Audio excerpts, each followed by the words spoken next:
Bienvenidos a un nuevo webinar e-salud del Servicio de Endocrinología del Centro Médico Docente de la Trinidad.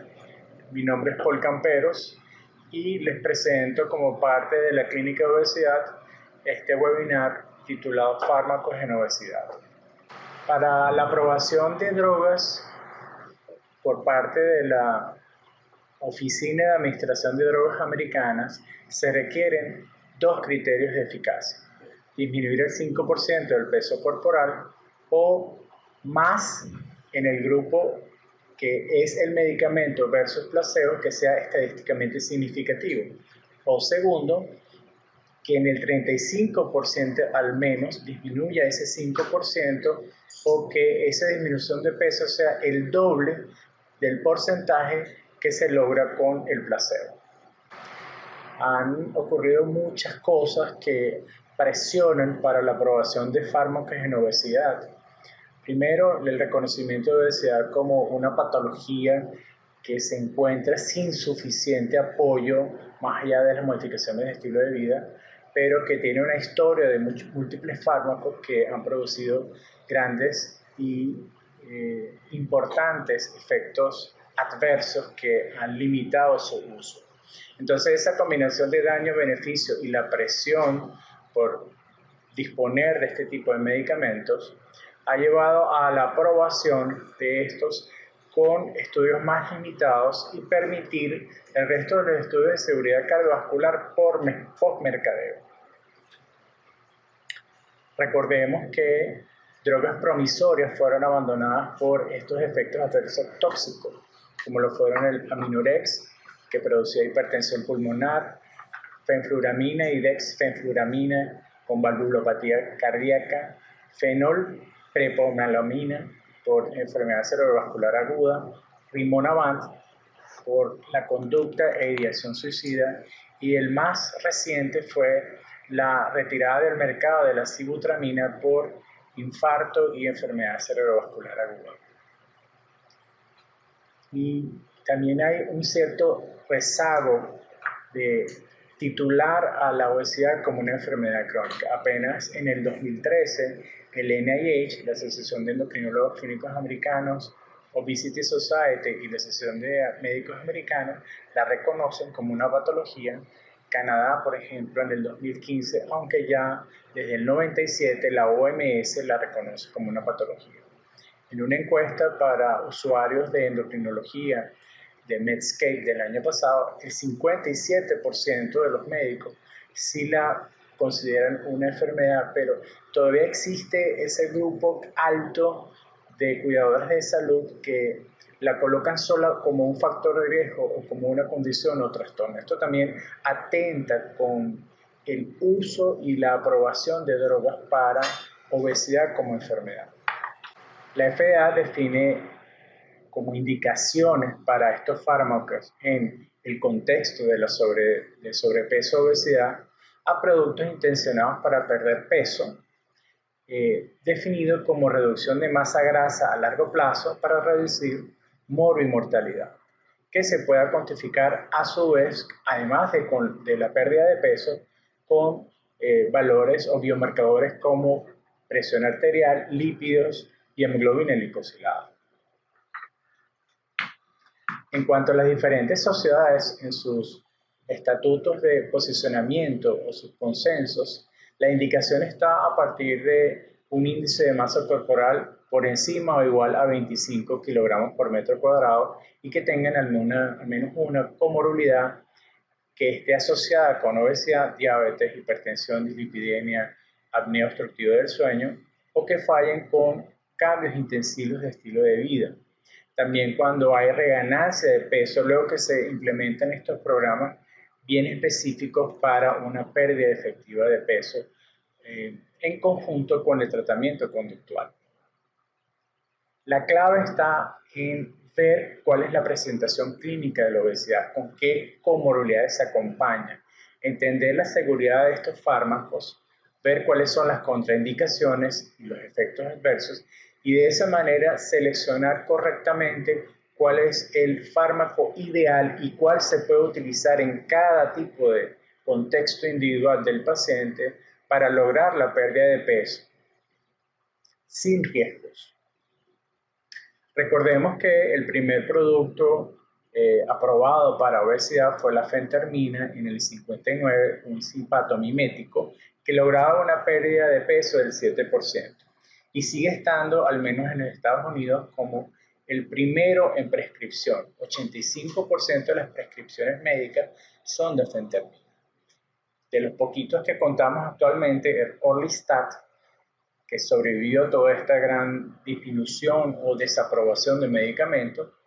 con 2% del mercado, una pérdida de peso de 3.2 a 6.1%, y luego vienen las aprobaciones más recientes debido a esta necesidad de contar de medicamentos para el tratamiento de la obesidad crónica, el Qsymia, topiramate-fentermina,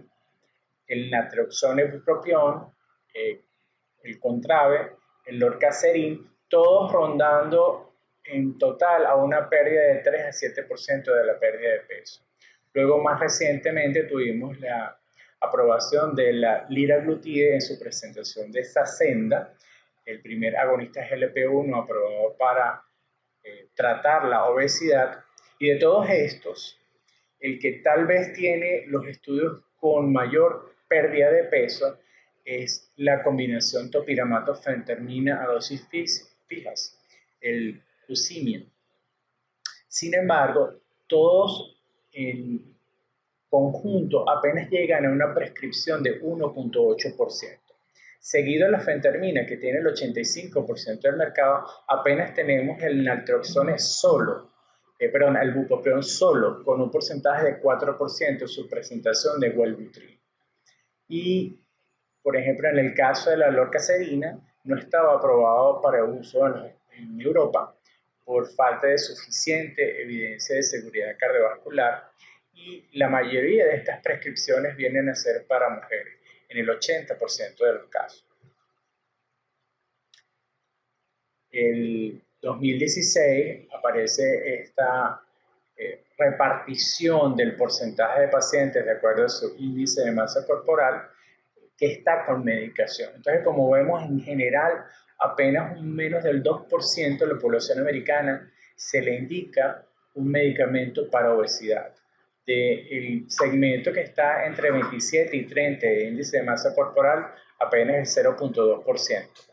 Solamente reciben, tal vez en una mayor proporción, los que tienen índice de masa corporal más de 40, 1.3% de la población. Entonces, hay una cierta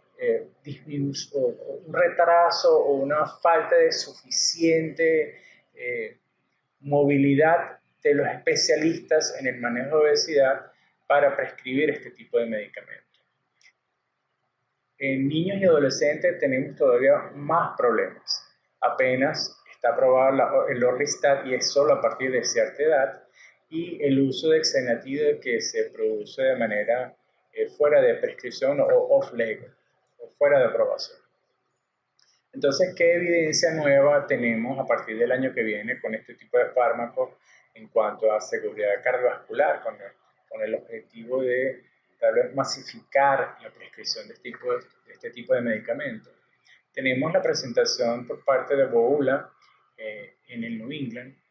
del Camellia Team 61, que es el estudio grande postmercadeo de seguridad cardiovascular con lorcaserin en pacientes con sobrepeso y obesidad. Este es un ensayo clínico aleatorizado de 8 países, 473 locaciones, placebo control doble ciego multinacional. 6.000 pacientes con lorcaserin, 6.000 con placebo, todos tenían un índice de masa corporal por encima de 27 y con enfermedad cardiovascular esterosclerótica establecida y múltiples factores de riesgo cardiovascular. Un seguimiento de 3.3 años y un subgrupo a los cuales se les evaluó con ecocardiograma para seguimiento de aparición o incidencia de hipertensión pulmonar y valvulopatía cardíaca. 2 puntos finales primarios, uno de seguridad combinado de muerte o evento cardíaco mayor adverso, cardiovascular, muerte cardiovascular, infarto o evento agudo cerebrovascular, y un punto final primario de eficacia de beneficio también extendido el MACE con insuficiencia cardíaca o revascularización coronaria y hospitalización para angina inestable. Y un segundo objetivo, punto final secundario, y es nueva incidencia de diabetes tipo 2. Entonces, como vemos, los dos grupos tenían una muy buena comparación, 64 años de edad, un peso que estaba en media de 102 kilogramos, todos con obesidad grado 1 a grado 3, en más del 60% de los pacientes, el 90% con hipertensión, el 93% con dislipidemia, el 33% con prediabetes y más del 55% con diabetes, y la mayoría con algún tipo de condición cardiovascular. Fuese de una enfermedad cardiovascular establecida, más del 70%, enfermedad coronaria, 67%, infartos alrededor del 40%, enfermedad cerebrovascular, más del 10%. Entonces se comparaban los dos grupos. ¿Y cuáles fueron los resultados? Lo que ya conocemos con el lorcaserin, la pérdida de peso de más del 5% de manera significativa, pero en cuanto a los puntos de seguridad cardiovascular, no aumentó el riesgo de MACE en 3.3 años, con lo cual se probó no inferioridad. Y el segundo punto, si había beneficio por esta pérdida de peso de prevenir más MACE, no se logró. Los efectos adversos no fueron muy grandes ni comunes, similares en los dos grupos. El que más llama la atención es la hipoglicemia más marcada en el lorcaserin, mayormente en los pacientes que tenían diabetes tipo 2 como base. Con lo cual se prueba que el lorcaserin en este estudio post-mercadeo sí ofrece seguridad cardiovascular. Adicionalmente, el subgrupo a los cuales se le evaluó la incidencia de insuficiencia aórtica leve, si hubo valvulopatía de nuevo de 1.8 a 1.5 versus el grupo placebo, y en cuanto a seguimiento a largo plazo en los otros puntos secundarios evaluados, la aparición de diabetes fue mayor en el grupo placebo, 10.6 versus 8.5 en el grupo lorcaserin. Sin embargo, sigue siendo superior la prevención de diabetes cuando se compara con liraglutide, y las causas de discontinuación fueron similares entre los dos grupos, por cefalea, fatiga, mareos, diarrea y náuseas. También el año pasado vemos en Obesity Week del 2018 una presentación de un artículo de 13.000 pacientes del sistema de Kaiser permanente, un estudio retrospectivo sobre fentermina, y se evalúa en 2 años seguridad cardiovascular, donde vemos que aumenta la incidencia de MACE en solo 0.3%. Adicionalmente, este año se publica en el JCEM otro nuevo análisis retrospectivo que comprende la revisión de hasta 600.000 historias de pacientes, pero donde voy a hacer énfasis en las dosis fijas combinadas de topiramato fentermina, que comprende 14.586 pacientes estudiados por más de 6 meses, donde se iba a evaluar también el riesgo de MACE. Y vemos que a pesar de que sí existe un aumento de la frecuencia cardíaca, sobre todo los grupos de altas dosis de 1.2 a 1.7 latidos por minuto, hubo un impacto positivo sobre peso, índice de masa corporal, presión arterial, LDL, colesterol, triglicéridos y glicemia en ayuno. Como vemos aquí en las tasas de incidencia cruda por 1.000 personas años, el grupo con dosis fijas de fentermina topiramato presentó menos cantidad de MACE, y vemos en la segunda tabla que está en cuadro en rojo como los pacientes que no fueron expuestos a fentermina topiramato, voy a acercar la flecha hasta acá, tienen mayor cantidad de estos eventos de el compuesto de infartos, enfermedad cerebrovascular aguda, angina inestable y todo lo que se mide para riesgo cardiovascular. En infarto no hubo infartos en el grupo de dosis fijas de fentermina topiramato versus sí hubo en esta tasa de incidencia cruda en el grupo que no recibió este tipo de tratamiento. Y en cuanto a muertes, también vemos muertes relacionadas con el área cardiovascular. No hubo en el grupo de fentermina topiramato a dosis fija versus unos 29 en el grupo expuesto, que no fue expuesto a los medicamentos. Con respecto al contraba de la combinación naltrexona y bupropión, hubo más inconvenientes con los estudios de seguridad cardiovascular. El estudio LIGHT fue parado por fuga de la data y luego viene cuestiones administrativas de venta de la compañía que tiene la patente y la producción de este medicamento. Estamos pendientes entonces con la aparición de los resultados del estudio IGNITE. También el año pasado, la Fuerza de Tareas del Servicio Preventivo de los Estados Unidos saca unas recomendaciones clínicas en cuanto a tratamientos farmacológicos para sobrepeso y obesidad, donde no lo recomiendan, solo indican prevención, sobre todo con tratamiento de modificación de estilo de vida y tratamiento conductual. Estas recomendaciones clínicas, sin embargo, no fueron diseñadas para obesos que desarrollen otras comorbilidades como hipertensión, diabetes y enfermedad coronaria aguda. El razonamiento de esto es un hueco en la evidencia. Los estudios con este tipo de fármacos en sobrepeso y obesidad se encuentran limitados. El año pasado también el consenso conjunto de la ADA y la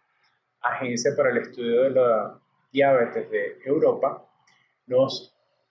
hace un flujograma especial en pacientes con diabetes tipo 2 que necesiten o deseemos promover la pérdida de peso. Entonces, en paralelo tenemos dos columnas. Si los pacientes tienen como meta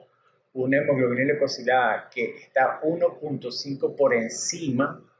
vamos a utilizar preferiblemente o a escoger combinaciones que incluyan un medicamento que les permita perder peso. En primer lugar, entonces, escogeríamos un agonista de los receptores GLP-1 por su eficacia para perder peso, y en segundo lugar, un inhibidor de SGLT2 si lo permite la tasa de filtración glomerular.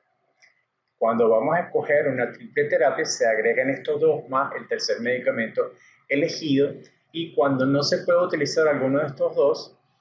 pudiéramos entonces tener el efecto neutral de los inhibidores de PP4 como medicamento a seleccionar. Si observamos entonces en la columna de la derecha, vemos como en paralelo tenemos que implementar estrategias para maximizar la pérdida de peso. Y esto incluye tratamiento médico, nutricional, cambio en los patrones de conducta de alimentación, promoción de la actividad física, con el conocimiento de los estudios, sobre todo del Reino Unido, de que la pérdida de 15 kilogramos de peso ha llevado inclusive a la remisión de diabetes tipo 2, y luego de eso considerar la medicación para perder peso, y en los pacientes que tengan recomendaciones o sugerencias para hacerlo, cirugía metabólica. En cuanto a potencia de estos agonistas de receptores de GLP-1, los que se indicarían en primer lugar sería la semaglutide, que tiene su presentación como Ozempic. Recordemos que se verifica una pérdida de peso de 12% en estudios de fase 2. Actualmente estamos en estudios de fase 3 en obesidad, y en fase 1 hay al menos 6 estudios que tienen que ver con diferentes grados de riesgo y tipos de pacientes, sobre todo en la esfera cardiovascular. Luego viene la liraglutide, que sí está aprobado para sobrepeso y obesidad en su presentación de Saxenda en el 2014, de lo cual conocemos su presentación para diabetes tipo 2, el Victoza. Luego la combinación de insulina deglutec y liraglutide de Novo Nordisk, el Sultofi. Luego viene en potencia de forma menor, pero en ese orden, la dulaglutide en su presentación de Trulicity,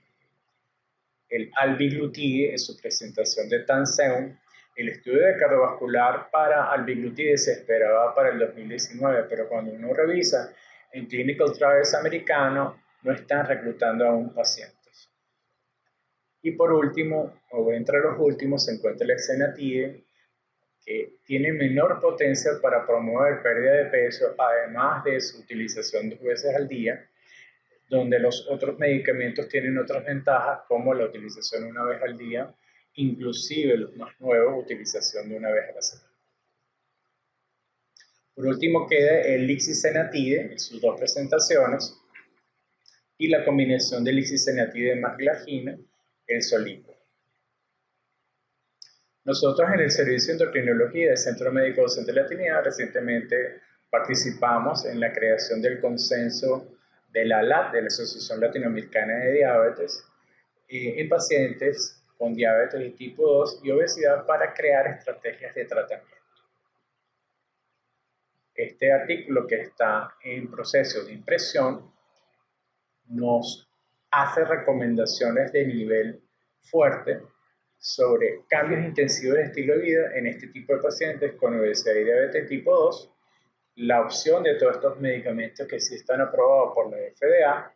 En primer lugar, el liraglutide, en su presentación máxima de dosificación titulada de 3 miligramos para perder peso y control de la glucemia, y tener cuidado y buscar el nicho de prescripción en este tipo de medicamentos como el natroxón, el bupropión y la fentermina topiramato, sobre todo en pacientes en los cuales tenemos que tener cuidado, como los que tienen hipertensión arterial no controlada, taquicardia o eventos neuropsiquiátricos. El tiempo máximo de uso para ver la pérdida de peso y la eficacia de estos productos es 3 meses, y en el caso de la liraglutide deberíamos esperar al menos 4 meses. En los pacientes que nosotros nos preguntamos en qué forma utilizar los medicamentos, como hace el flujograma de la ADA, nuevamente recomendar los agonistas GLP-1 y luego seguir con los inhibidores SGLT2 y priorizar entre metformina y tiazolinidiona solo en los cuales hay una indicación específica, como por ejemplo para hígado graso, prescribir este tipo de medicamentos, sobre todo los agonistas de los receptores GLP-1, en preferencia versus la insulina basal de entrada, pero si toca combinarlos con insulina basal, como las presentaciones que ya acabamos de observar. En cuanto a los fármacos del futuro, vamos entonces a estar vigilando la forma en que se diseña el sitio de acción. Entonces tenemos los fármacos que van a promover un efecto anorexígeno y los fármacos que van a tener un efecto de bloqueo de la parte orexígena. Entonces vamos a trabajar a nivel de la propia melanocortina, los receptores MC3R y MC4R, que van a producir una disminución de la ingesta y un aumento del gasto energético, o por su lado, lo que tiene que ver con la expresión del gen del péptido relacionado a butino, para bloquearlo y de esa manera bloquear el incremento del apetito, la disminución de la saciedad y disminuir la ingesta de comida. Entonces, en esa línea de acción tenemos fármacos de acción central. Uno de los primeros que va a actuar sobre este receptor MC4R es el setmelanotide. Sin embargo, ahorita está solamente circunscrito a patologías que tienen que ver con trastornos genéticos. Luego vienen otros medicamentos como el belneperit, antagonista del neuropéptido Y, que está en investigación, pero que parece tener menos viabilidad porque no se logra una vida media mayor.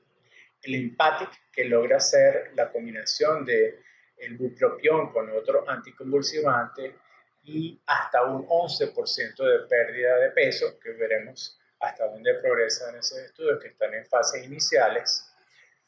La molécula que aún no tiene nombre, el AM6545, que viene a ser la segunda generación del rimonabant, como bloqueador de los receptores endocannabinoides tipo 1, veamos a ver si este tipo de medicamentos no presenta estos riesgos desde el punto de vista neuropsiquiátrico. Las hormonas intestinales e incretinas, como por ejemplo el semaglutide, que ya lo disponemos en su presentación subcutánea, pero su próxima aparición en forma oral, el tirzepatide, que fue la molécula que nos vino a ser presentada recientemente, el año pasado especialmente, se hizo mucho énfasis en la reunión de la Asociación Europea para el Estudio de la Diabetes, con las características de que logra bajar hasta 11.3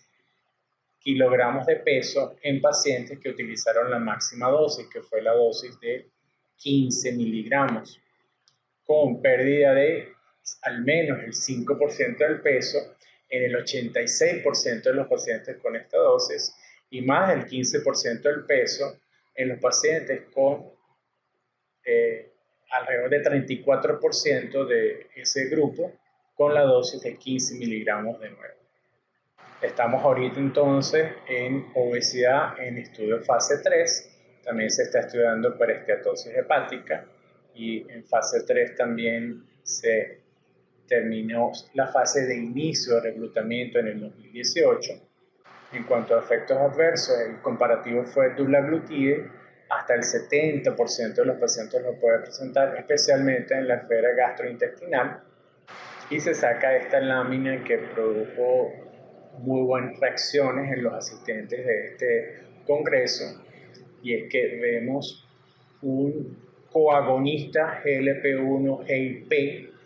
con impresionante logro en cuanto a metas de hemoglobina glicosilada y control de glucosa y pérdida de peso en este valor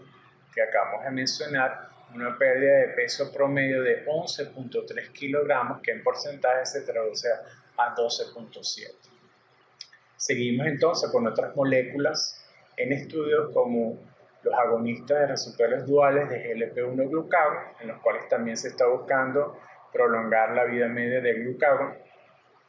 La próxima aparición de triagonistas miméticos de amilina, agonistas duales de calcitonina, amilina, péptido YY, combinaciones de pramlintina, metreleptina, también análogos de amilina y de leptina combinados, donde se ha visto hasta pérdida de peso de 11% en los estudios preliminares. Otras moléculas como los inhibidores de la metionina aminopeptidasa 2, el velaronib, que ha tenido ciertos cuestionamientos desde el punto de vista de seguridad cardiovascular, la segunda generación de los inhibidores de la lipasa en su presentación de cetilistat, la segunda generación de medicamentos triple inhibidores de la recaptación de monaminas, lo que vendría a ser la nueva versión de la sibutramina con nombre de tesofensina, y otros medicamentos que se está viendo cuál pudiera ser su destino final, pues no han comprobado una eficacia buena en pérdida de peso como el factor de crecimiento del fibroblasto 21 y otras vacunas para obesidad. En conclusión, tenemos estas nuevas pruebas, esta nueva evidencia de lorcaserin, fentermina, topiramato y fentermina solo sobre seguridad cardiovascular, aunque estos últimos son en base a estudios retrospectivos.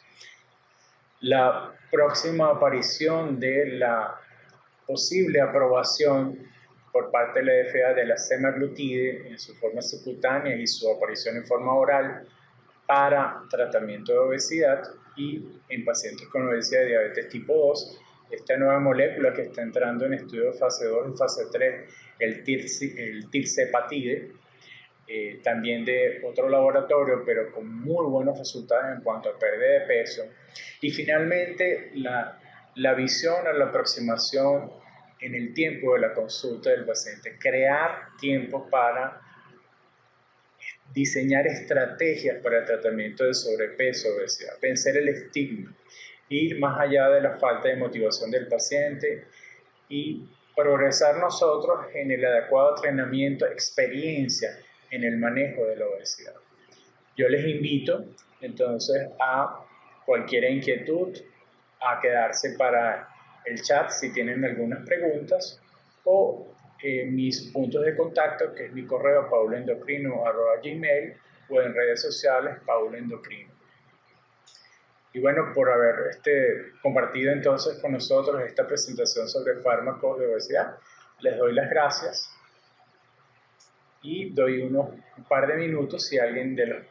que se encuentra participando en el webinar desea hacer alguna pregunta.